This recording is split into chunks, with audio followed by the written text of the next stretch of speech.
Hi, I'm Kristine Konrad, and I am a professional that has over a decade of experience in different industries.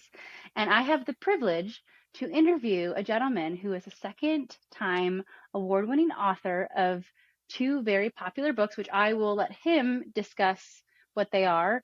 And he has, correct me if I'm wrong, 5 decades of experience. Bill Miller. Thank you, Bill, for joining me today. I'm excited to kind of pick your brain. All right. Well, thanks for having me on, Christine. And yeah, 5 decades. That's over 50 years of this technology That's stuff, going back to mainframes and in what used to be called, God, computer rooms, not data centers.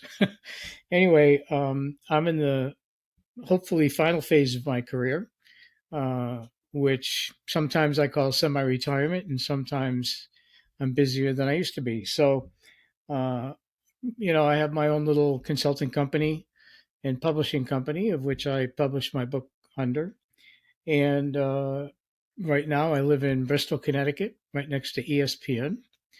And it's interesting to see all those yeah, satellites over there because that's all technology. But during my 50 years, I worked for startup companies in Silicon Valley, startup companies here in Connecticut, large multi-billion dollar corporations like Fujitsu and Rockwell. uh, Fujitsu being global, where when I was in the US, I was international. Think about that. Because you work for a large company and you're domestic, think about your international people. So I was the international guy, and we had to localize the products that came from Japan. So that's the type of experience I bring. A lot of it is in the voice and IP world. Um, so think 3Com, Fujitsu, Digium, which is open source, Freedom Voice, hosted UCAS, Rockwell, and many other companies. And I've been around through many changes of technology, which is technology is really my passion. But yeah, um, think about um, all those years and all those experiences, always working on new unreleased products. I was an yeah, engineer by degree, and I was a software developer for many, many years before I moved to the dark side of marketing and sales, and yeah. My side which over are to my side. over to your side. But that's many, many Yeah, years ago. That happened back in the 80s. yeah, And, I went through the mainframe to mini computers to PCs, PCs to laptops, laptops to tablets and cell phones. Think about all this yeah. technology. I mean, I remember in elementary school we had like the big Macs that were like a tiny screen and like the processor was the size of the desk. And I remember playing Oregon Trail on it and like learning how to type on a keyboard. I was like, what is this? Hmm. This is and then with cell phones, I wasn't privileged to get like a T-Mobile Sidekick. I got like my mom's Motorola like first cell phone. I forgot what the name of it was, but yeah, like I wasn't awesome at T9, but like we didn't get the BlackBerry keyboards yet or the Bluetooth. Like that wasn't in until probably when I was paying for school for college. So, I mean, for you to say the transitions of each, I guess, Yeah. evolution of tech I think, is so great because you can always read about it, you can always watch things, listen, but like to actually ask someone who's experienced is like way better. So, um, so I guess you kind of answered a couple of my just initial questions, but like what makes your heart sing about having that much of experience? Like what like out of everything you just said, what makes Bill Miller's heart sing? Well, since everything that I've done since seventh grade, which goes back to the 60s, it's it's all technology. The hottest thing today and most interesting thing, of course, is all the new AI enabled technology. So, uh, the end of last year started playing around with ChatGPT, and now there's new toys every day. Um, when you have the decades of experience, you think about where we've come from and where we've gone to, and the computing power that's required to operate, to build these large models for for AI and ChatGPT and Bard and all these other ones. You Yeah. couldn't even you couldn't have a computer center large enough way back in the early days to do that. The government had a network of computers way back in the 60s, and they were connected over what was called NSFNet and ARPANET, which was the first implementation of IP, for example, TCP IP. I think about all of that stuff, and today it's just like automatic. It just all works. Oh Um, yeah. Oh yeah. and But the that's thing is, yeah, it's crazy. But the thing is, not to cut you off, but I just want to say, like, from the evolution, I take things for granted nowadays. Like, all right.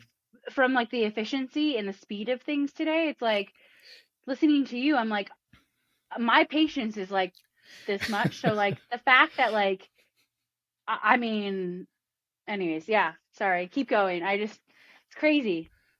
It's Well, if you crazy. think about what I think about is all those years, the emerging communications technology from the old original stuff to X25 to, proprietary LANs before Ethernet. And then I was an Ethernet product manager, so launch Ethernet into the world. And that kind of stuff was all the foundation for where all of today's networks and the internet came from. I was working in selling networking adapter cards, for example, and terminal servers and things like that when Ethernet came out, which was the kind of the foundation for all of the stuff that we do today. So that from desktops and laptops and phones, you just jump on the internet. In the old days, you couldn't do that. There were no browsers. It was all kind of kludgy, but that's how we I all worked. Yeah. Think about that. I mean, yeah, no, I mean, like me being, I always say, like, I joke middle-aged millennial, right? Because it's like I'm not I'm not a 95er, but I'm also not like an 80. I think it's like 84. I don't know, math. Don't quote me, but it's just like I was around kind of the digital boom per se, but like I wasn't Hmm. old enough to like grasp that it's like the fact that you could just go to Google, or the fact that you could just go to a browser, and I don't Yeah. know, just like the fact that you had information at your fingertips is just like, to me, I didn't I'm like, yeah, just go look it up. And like, people had to go to the library, people had to read books, people had to like, you Yeah. know what I mean? It's like when you did research papers, it's like you didn't have like the friend Google around to like quickly look it up, right? Or that like how is to that is change true. your oil. Like, even like changing my oil, I all I had to do was go on YouTube and look up how do you change oil, and it was like, Right. yeah, Well, it I wasn't think easy, we but I looked it up. many of us still do. I mean, a lot of us use YouTube today. If you want to learn how to Mhm, change a disposal, you go onto YouTube, take a look at mhm. the brand you want to put in, and it'll show you. In 15, 20 minutes, you can see how to change that, how to change a door lock. I mean, whatever it is, you just go there. I think in the future will be, that stuff will be all integrated with AI. I'm sure they're all working on it now. But you don't have to use Google the same way as you used to, because you just type in your question to ChatGPT, and if you want the references, you can ask for the URLs in your prompts, and it'll give you everything that you're really looking for without having millions of responses that don't apply. So that stuff is kind of interesting. But even though I'm a technology guy working for all those companies, around the '98 timeframe, uh, I had worked my way up to vice president level, business unit general manager, and vice president. And what happened was I worked for 9 rookie CEOs in a row. And Oh back wow. in that time frame, I started taking notes in every meeting, uh, so that I'd remember everything, and I dated everything. Made notes for who was in the meetings, what did we talk about. And because I was not in engineering then, I didn't have Yeah. engineering notebooks. All of my notebooks were my own property. So I had decided uh, back in '98, '99 timeframe, based on the crazy things that the first rookie CEO in my book and the second were doing, I decided I was going to write a book called The Rookie CEO eventually, when I retired or something, some event happened. Yeah. Yeah. So in 2020, when the pandemic hit, I was still working full time here in Connecticut, Mhm. for at that point in time, I'd say a mid-stage startup, which is why I Hmm. came to Connecticut from Texas, and that was my ninth rookie CEO in a row, of which I had books and books and books of history. And it was time for me when I got laid off in March of 2020. I started writing my book 1 week later. And by October 2020, I had published my first book, which is this one. All right. The Ricky CEO. You can't make this stuff up. And surprisingly, it won 2 awards. Now, the first one was the best CEO book of 2021 for beginning CEOs, for first time CEOs, by a company called Book Authority. Didn't know who they were. They just sent me an email. Well, you're getting this award. Here's all the marketing materials. So I was able to do that. The second one was American Book Fest Award. It was a finalist in the business category, business and entrepreneur category. And I did enter the book in a contest of millions of books, Yeah. and it was picked as one of the top 5 finalists. So that was pretty exciting, Wow. considering I was never an author before, at least not a book author. Yeah. But writing about CEOs in this new phase of my life, I became a consultant and an Hmm. advisor for CEOs. There's a lead magnet in the book saying if you want to work with me, email me at my author in my email for that book is Bill at Bill Miller, the CEO guy.com, right? So in that particular case, I get people that ask me if they could work with me. So I've been working with CEOs, uh, for about a year or so. Today I'm an advisor to 3 small company CEOs, Wow. and I'm working on my second book now. It's not published yet, but it's about the top mistakes that CEOs make, how to avoid them if you haven't made them yet, and how to recover if you had. So that book is in process for hopefully for publication later this year. So staying focused on CEOs, leaders can Yeah. also, you can learn a lot. My book, my rookie CEO book is also excellent for aspiring CEOs because you learn a lot about what it's like behind the scenes because they're all firsthand stories that are directly related to what it's like in these companies of all sizes. Because I've worked in companies from the employee number 8 in a Silicon Valley startup with no revenues to $44 billion multinationals. So there you go. Wow. Yeah, and and I bought your book on tape because I had Okay. we had crossed paths at the IT Expo, not this past year, but the year prior, and Right. I did buy it, and yeah, it was again, I love to learn about people just experiences and past mistakes so I can learn. I mean, obviously, I'm not going to promise that it's not going to happen. Like you try not to make it happen, but yeah, I think even if you're not even being, if you're not going to want to be a CEO or you just want to like sharpen leadership skills, I think it's a really great Mm-hmm. tool to use because it comes from experience Mm-hmm.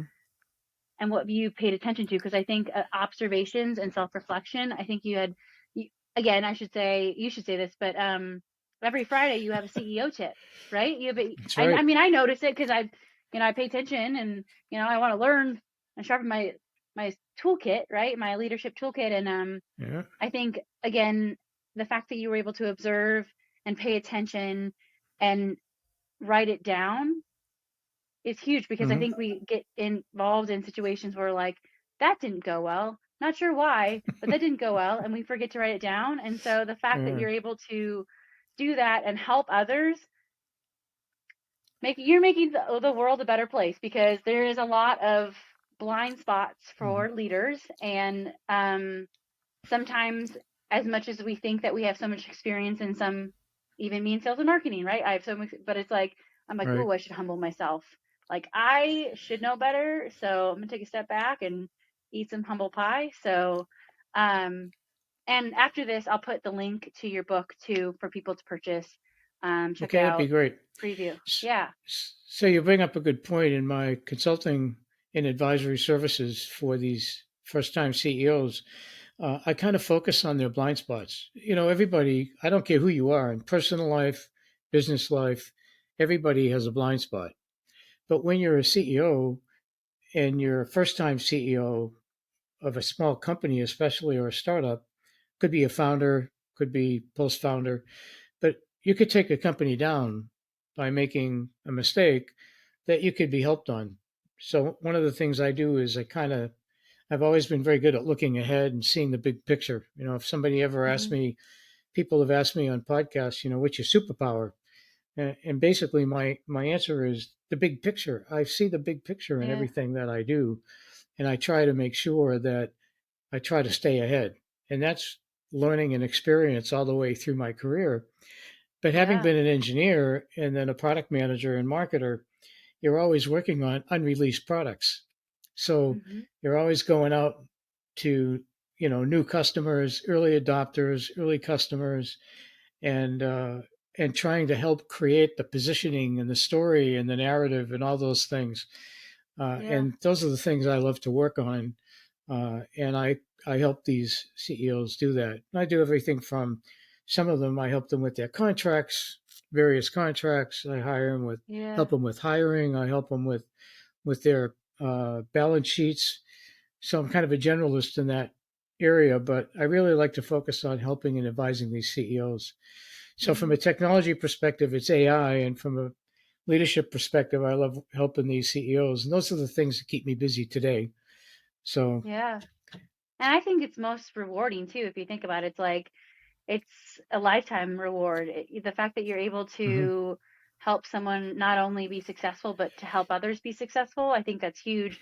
You made a point of hiring, and I think like leaders aren't like they're rarely naturally born, right? Like we mhm, gotta work on it every day. You gotta sharpen your skills, and I think a lot of the times people get into leadership positions and they don't think about that's a skill that you need to sharpen because people follow leaders, right? People mimic what leaders do, and I think if you're not a strong one and you're not making quick and the right decisions, it can really, like you said, it can really bring a business down or bring whatever they're mhm. working on, which again would be a business. But yeah, I mean, So there's a couple of other things I do, which are interviewing CEOs. So at IT Expo, for mm, example, where you were on Arnold's panel, I have a panel. I've had done it 3 years in a row now, called CEO Insights, and I have either three or four guest CEOs,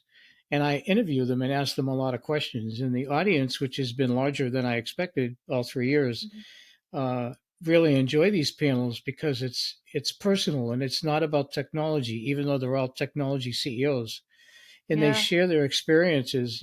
How did they become a CEO, and yeah, how do they handle some of the challenges? And over the past 3 years, there's questions about you know the pandemic. What did you implement during the pandemic that has yeah, stayed with you, right? yeah, What did you learn yeah, about yourself during the pandemic? And I asked those questions, and it's really kind of interesting to hear these people. But one of the things that I ask them is how do they build their team, and what makes them tick, right? What makes them successful? And the yeah, one thing that's consistent all 3 years, plus webinars that I do for the Cloud Voice Alliance, they sponsor a CEO success story webinar that I do, and I ask the same question, and they all give me the same mhm, answer, which is a yeah, trusted team. You got to hire the right people in the right positions, and you got to trust them. You got to be able to delegate and trust them. And the CEOs, especially rookies who can't let go, and they have to continue to make every decision, and they're the bottleneck in different places, whether it's a budget discussion, a partnership discussion, anything, doesn't matter yeah, what it is, website, FAQs, whatever you think about, then they have a problem mhm, because they don't trust, they hire these people and they pay them big bucks and then they don't trust them.